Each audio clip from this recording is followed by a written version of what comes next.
City India news channel हक की आवाज़। पैराडाइज फंक्शन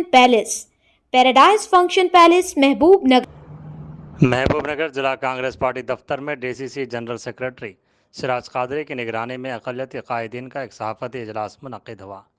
इस सहाफ़ती इजलास से सिराज कादरी ने खिताब करते हुए कहा कि चीफ मिनिस्टर तेलंगाना रेवंत रेड्डी का कल दौरे महबूबनगर की आवाम और बिलखुसूस माइनॉरिटी के लिए खुश आइन साबित हुआ।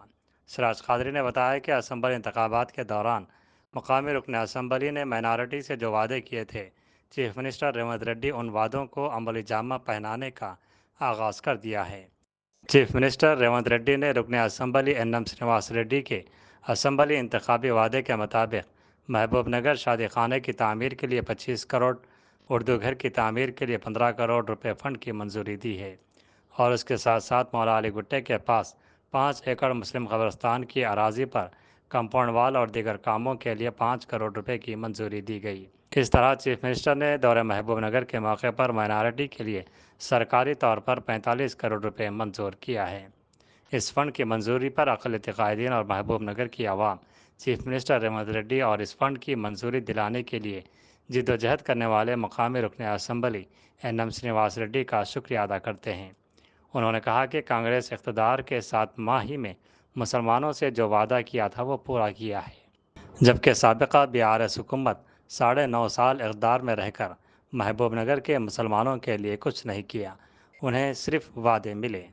ఈనాటి పత్రికా సమావేశంలో పాల్గొంటున్నటువంటి మహబూబ్నగర్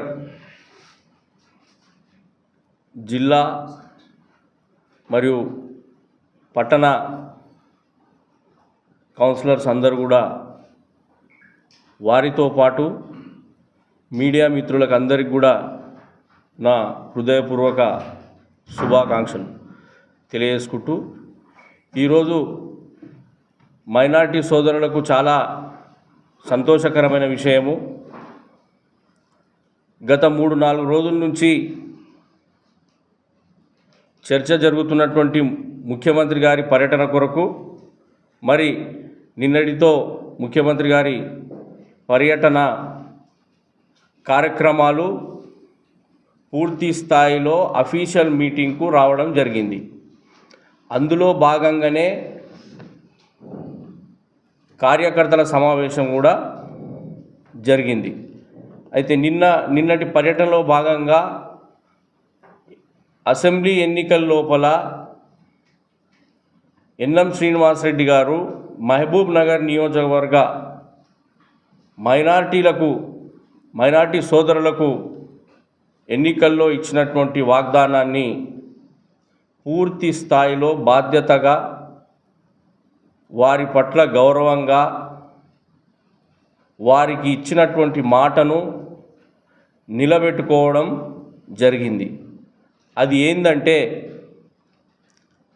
షాదీఖానా 25 కోట్ల రూపాయలు శాంక్షన్ అవ్వడం జరిగింది.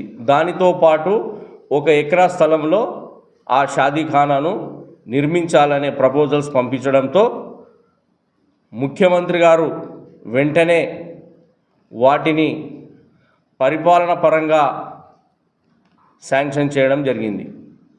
అలాగే గత పాలకులు సోయి లేకుండా మైనారిటీలను ఓటు బ్యాంకుగా వాడుకొని ఉర్దూ ఘర్ ఉన్నటువంటి అక్కడ ఉర్దూ ఘర్ను కొన్ని ఫంక్షన్స్ కూడా వాడుకోవడం జరిగింది.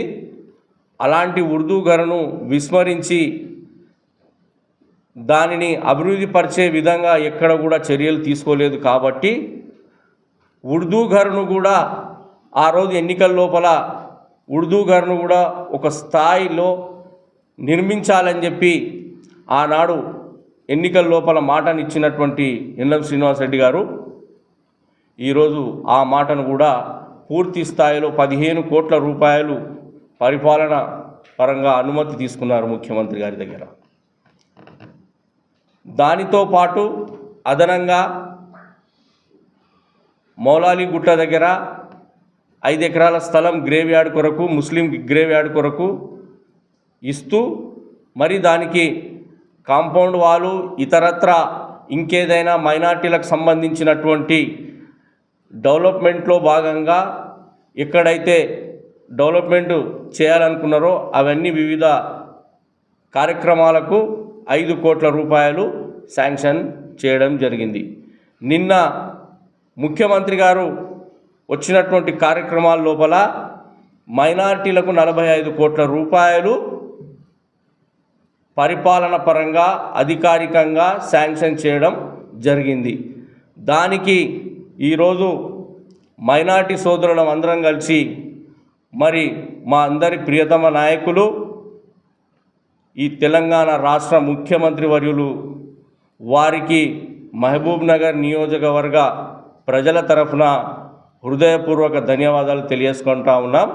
అలాగే ఈ శాంక్షన్ చేయించడంలో మరి ఎన్నికల లోపల నేను మైనార్టీ సోదరులకు ఇచ్చిన హామీని నిలబెట్టుకోవాలనే తపనతో ఉన్నటువంటి మా అందరి ప్రియతమ నాయకులు మహబూబ్ నగర్ శాసనసభ్యులు ఎన్ఎం శ్రీనివాసరెడ్డి గారు ఈ కార్యక్రమాన్ని 7 నెలల్లో పూర్తి చేయడం అనేది మా అందరికీ గర్వకారణమని తెలియజేసుకుంటా ఉన్నాం. అలాగే నిన్న వచ్చినటువంటి పర్యటనలో భాగంగా దాదాపు 600-700 కోట్ల రూపాయలను మహబూబ్ నగర్ ఉమ్మడి జిల్లాలో పలు అభివృద్ధి కార్యక్రమాలకు శాంక్షన్ చేయడం జరిగింది. అందుకొరకు మేము మహబూబ్ నగర్ నియోజకవర్గ తరఫు నుంచి మరి ముఖ్యంగా మా గౌరవ ఎమ్మెల్యే గారి తరఫు నుంచి కూడా జిల్లా కాంగ్రెస్ పార్టీ జిల్లా అధ్యక్షుని ఆదేశానుసారం ఈరోజు పత్రికాముఖంగా ఈ 45 కోట్ల రూపాయలు శాంక్షన్ చేయించినందుకు వారికి అందరికి కూడా హృదయపూర్వక ధన్యవాదాలు తెలియజేసుకుంటా ఉన్నాం. అలాగే మరి నిన్న కాంగ్రెస్ పార్టీ కార్యకర్తలు గత 9.5 సంవత్సరాలు కష్టకాలంలో కాంగ్రెస్ పార్టీని అంటుపెట్టుకొని కాంగ్రెస్ పార్టీ జెండాను మోసినటువంటి కార్యకర్తలకు ధైర్యాన్ని ఇచ్చి వెళ్ళినటువంటి ముఖ్యమంత్రి గారికి కూడా మేము ధన్యవాదాలు తెలియజేసుకుంటున్నాం. ఆ ధైర్యం ఏంటంటే కార్యకర్తలు లేకపోతే మేము ఈ వేదిక పైన లేము అని కార్యకర్తలకు నిండు ధైర్యాన్ని నింపినటువంటి ముఖ్యమంత్రి గారు.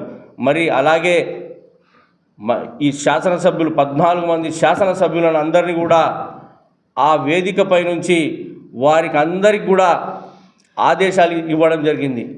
ఎవరైతే కాంగ్రెస్ పార్టీని అంటిపెట్టుకొని కష్టకాలంలో జెండా మోసినటువంటి కార్యకర్త ఉన్నాడో ప్రతి నామినేటెడ్ పదవుల్లో కానీ రాబోయే స్థానిక సంస్థల ఎన్నికల లోపల కానీ వివిధ వర్గాలకు వారి స్థాయిని బట్టి వారికి న్యాయం చేయాలని చెప్పి నిన్న అందరికీ సూచననివ్వడం జరిగింది. దానికి మేము ముఖ్యమంత్రి గారికి మరీ ధన్యవాదాలు తెలియజేసుకుంటూ